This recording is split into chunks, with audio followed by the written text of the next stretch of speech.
बिस्मिल्लाहिर्रहमानिर्रहीम। अस्सलाम वालेकुम। आपको इस लेक्चर में वेलकम।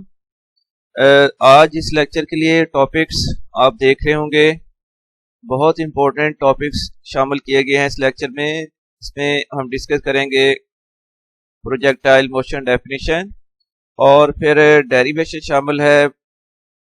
इंपॉर्टेंट फार्मूलाज हैं। Number 1 height of projectile, time of flight, time to reach maximum height, range of projectile and maximum range। All students, अगर आपको इस लेक्चर के नोट्स रिक्वायर्ड हैं तो आप इस नंबर पर व्हाट्सएप मैसेज के थ्रू नोट्स ले सकते हैं।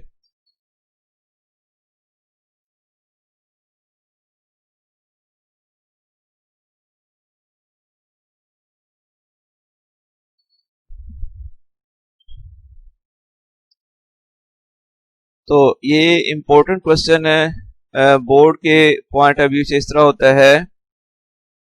Define projectile motion and derive the formulas for height of projectile, time of flight, time to reach maximum height, range of projectile and maximum range.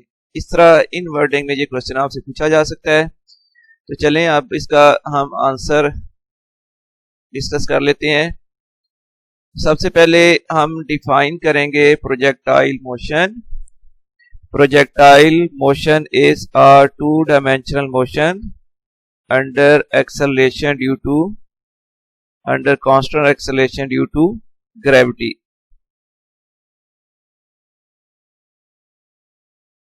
और डेरिवेशन से पहले बच्चों ये देखें, एक फिगर शो की गई है। ये प्रोजेक्टाइल मोशन की एक पाथ शो किया गया है। ओरिजिनल वेलोसिटी अगर इसको vi दी जाए, फिर ग्रेविटी के अंडर मूव करते हुए ये बॉडी एक कर्व पाथ को फॉलो करेगी और इसकी इनिशियल वेलोसिटी vi और इसका हॉरिजॉन्टल सरफेस के साथ एंगल ऑफ प्रोजेक्शन की वैल्यू यहाँ पर थीटा दी गई है। इसके बाद इस वेलोसिटी को आप दो कंपोनेंट्स में स्प्लिट कर सकते हैं, रिजॉल्व कर सकते हैं, जो कि vi cos theta along horizontal direction और सेकंड कंपोनेंट आ जाएगा vi sin theta along vertical direction.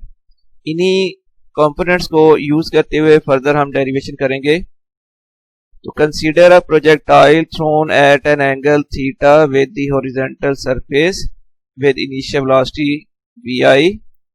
Its velocity can be resolved into two perpendicular components, वो हैं vi cos theta along horizontal direction and other component is vi sin theta along vertical direction। अब इसकी derivation हम start करते हैं। सबसे पहले हम डिस्कस करेंगे हाइट ऑफ प्रोजेक्टाइल।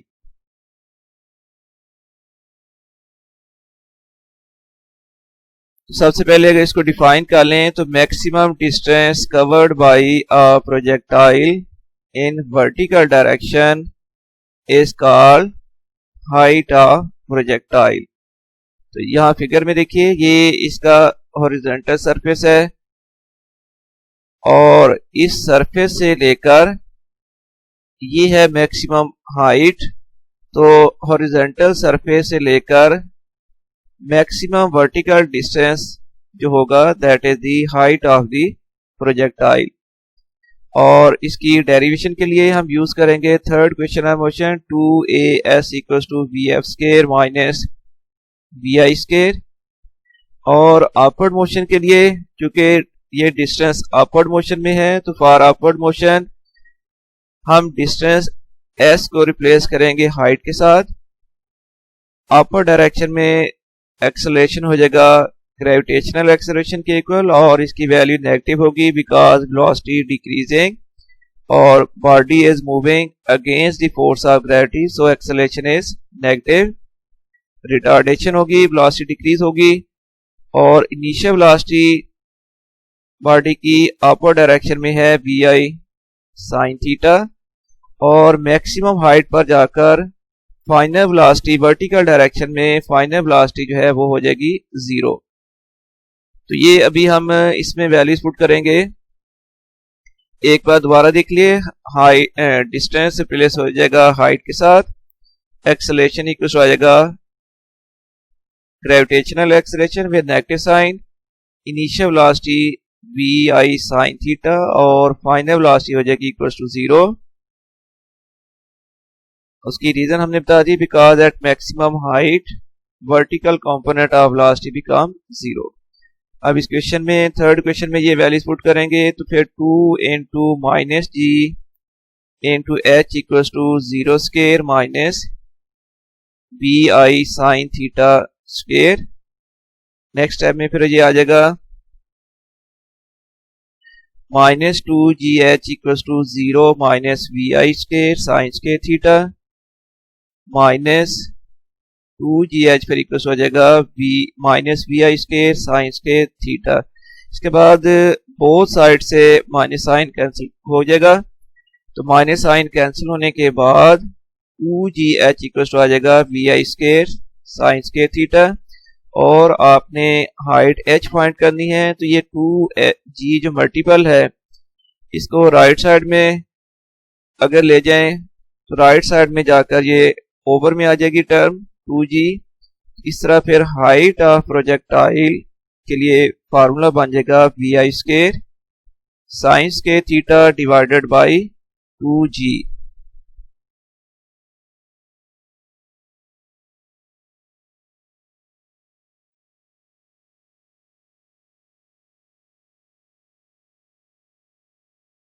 अब हम फाइंड करेंगे time of light. By definition the time taken by projectile to cover distance from the place of its projection to the point where it hits the ground is called time of flight. और अगर figure में इसको देखें तो ये point है point of projection और ये पॉइंट होता है पॉइंट ऑफ लैंडिंग। तो पॉइंट ऑफ प्रोजेक्शन से लेकर पॉइंट ऑफ लैंडिंग तक जो ट्रेवल करने का टाइम होगा that time is called time of flight. ये वो टाइम इंटरवल है जिस टाइम के लिए बॉडी जो है वो अपनी मोशन को कंटिन्यू करती है before coming to the same level. और इसको टाइम ऑफ फ्लाइट फाइंड करने के लिए हम यूज करेंगे सेकंड क्वेश्चन है motion S equals to V I T plus half A T square. तो टाइम ऑफ फ्लाइट के बाद after time of flight body comes back to the same level, therefore vertical distance becomes 0। तो actually होगा ये body ने इस level से motion move करना शुरू किया था और इसकी हाइट इंक्रीज होती गई, मैक्सिमम हाइट पर पहुंच गई और टाइम ऑफ फ्लाइट के इक्वल जब टाइम हो जाएगा तो फिर इसकी जो लेवल है वो सेम वही लेवल हो जाएगा जो इसका इनिशियल लेवल था। अब इसका उसी लेवल पर जब ये बॉडी पहुंच जाएगी तो इसकी फिर वर्टिकल हाइट 0 हो जाएगी। इसकी पॉइंट ऑफ प्रोजेक्शन पर हाइट 0 थी और दोबारा टाइम ऑफ फ्लाइट गुजरने के बाद जब बॉडी दोबारा इसी लेवल पर आ जाएगी तो अगेन दूसरी बार इसकी जो हाइट है वो 0 हो जाएगी। तो इसका मतलब टाइम ऑफ फ्लाइट के बाद या इसकी जो वर्टिकल हाइट है वो कंपोनेंट जो है वो 0 हो जाएगा। इसलिए हम ये अरेंजमेंट्स करेंगे इस क्वेश्चन में। तो putting s equals to h equals 0, vertical distance 0, V I equals to V I Y और इसकी वैल्यू हो जाएगी वी आई साइन थीटा, नीचे velocity V I sine theta और a इक्वल्स हो जाएगा माइनस जी।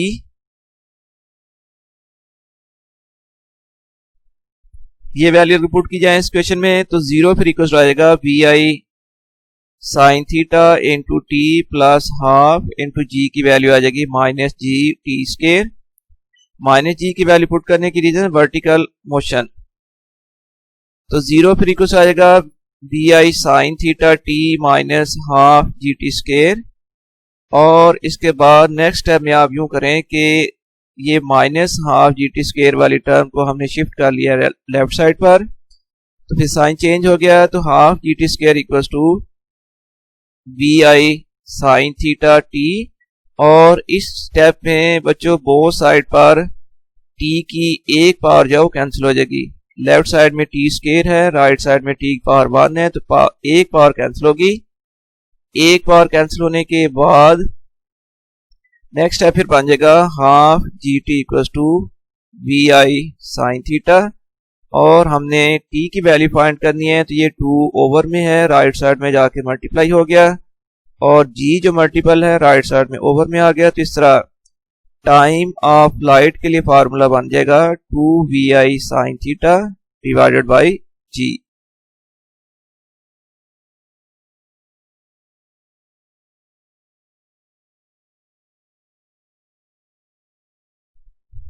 नेक्स्ट फार्मूला फिर हमने डिराइव करना है time to reach maximum height. ये कौन सा टाइम होगा? Time to reach maximum height is the time taken by projectile from its point of projection to reach the maximum height. Point of projection से लेकर maximum height तक पहुंचने का जो टाइम होगा that is called the time to reach maximum height. और इसकी derivation के लिए हम यूज करेंगे first equation of motion. First equation of motion होती है V F equals to V I plus A T. लेकिन वर्टिकल मोशन के लिए ये इक्वेशन आ जाएगी जब बॉडी ग्रेविटी के अंडर मूव करेगी, तो देन ये इक्वेशन आ जाएगी V F equals to V I minus G T. और साथ वाई मेंशन किया गया है वाई डायरेक्शन में मोशन के लिए।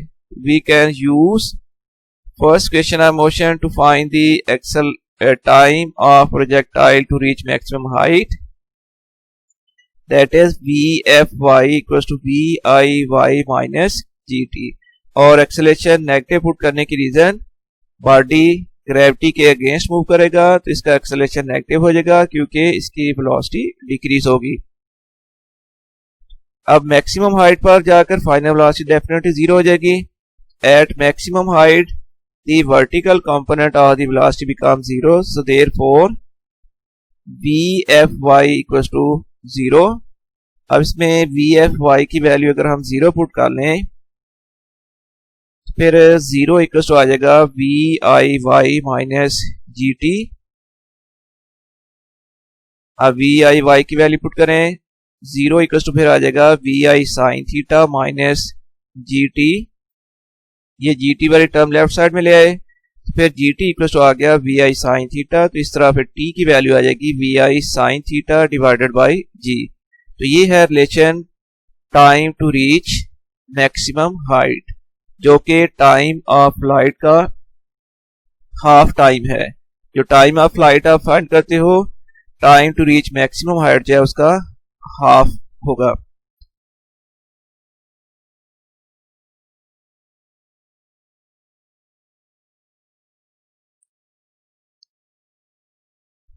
नेक्स्ट फिर हम फाइंड करेंगे रेंज ऑफ प्रोजेक्टाइल। इसको अगर डिफाइन करें तो maximum distance covered by a projectile in horizontal direction is called range of the projectile. और चूंकि हॉरिजॉन्टल डायरेक्शन में प्रोजेक्टाइल की जो वेलोसिटी है वो कांस्टेंट रहती है, इसलिए कांस्टेंट वेलोसिटी के केस में जब आपने डिस्टेंस फाइंड करना होता है तो फिर डिस्टेंस इक्वल हो जाता है और uniform velocity multiplied by time. बच्चों एक बार फिर मैं इस पॉइंट को रिवाइज कर देता हूं। जब किसी बॉडी की वेलोसिटी यूनिफॉर्म हो फिर उसका डिस्टेंस कवर्ड इक्वल टू आ जाएगा uniform velocity multiplied by time. अब ये रेंज भी बेसिकली एक डिस्टेंस ही है हॉरिजॉन्टल डायरेक्शन में, तो ये फिर इक्वल टू आ जाएगा horizontal velocity multiplied by time of light. Point of projection से लेकर बच्चों पॉइंट ऑफ लैंडिंग तक का जो टोटल टाइम कंज्यूम होता है उसको टाइम ऑफ फ्लाइट कहते हैं। फिर रेंज इक्वल टू आ जाएगा we I cos theta multiplied by 2 V I sine theta divided by G. तो मल्टीप्लाई होने के बाद राइट साइड आ जाएगी 2 V I square sine theta cos theta divided by G, या हम इसको लिख सकते हैं r equals to V I square 2 sine theta cos theta divided by जी।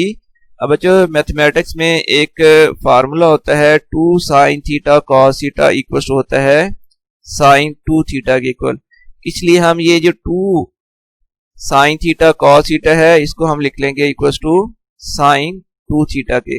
इस सर फिर रेंज के लिए फार्मूला बन जाएगा r equals to V I square sine 2 theta divided by ji.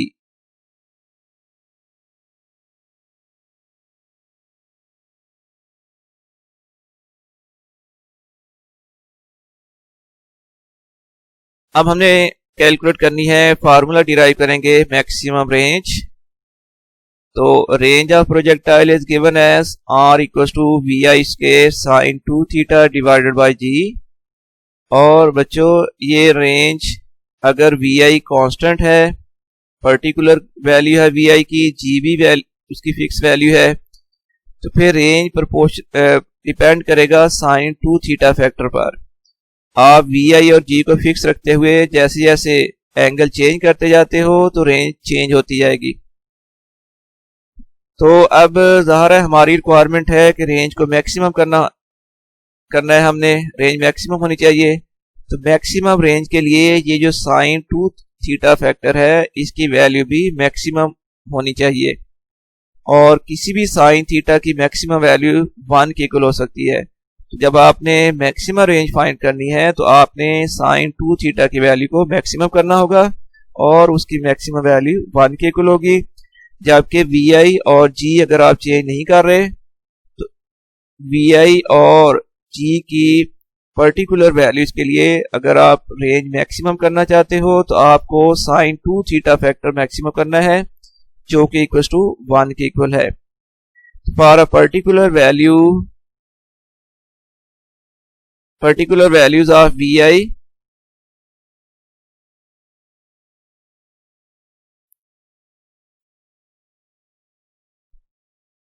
for particular values of Vi and G, range of projectile will be maximum for maximum value of sine 2 theta. As the maximum value of sine 2 theta equals to 1, hence maximum range is given as, now R maximum equal हो जाएगी V आई square sine 2 theta की value आ गई 1 over G. इस तरह maximum range की value आ गई है V I square over G. All my dear students, के साथ ही ये लेक्चर कंप्लीट होता है। अल्लाह ताला आपको खुश रखे और मुझे इजाज़त दें। अल्लाह हाफिज़।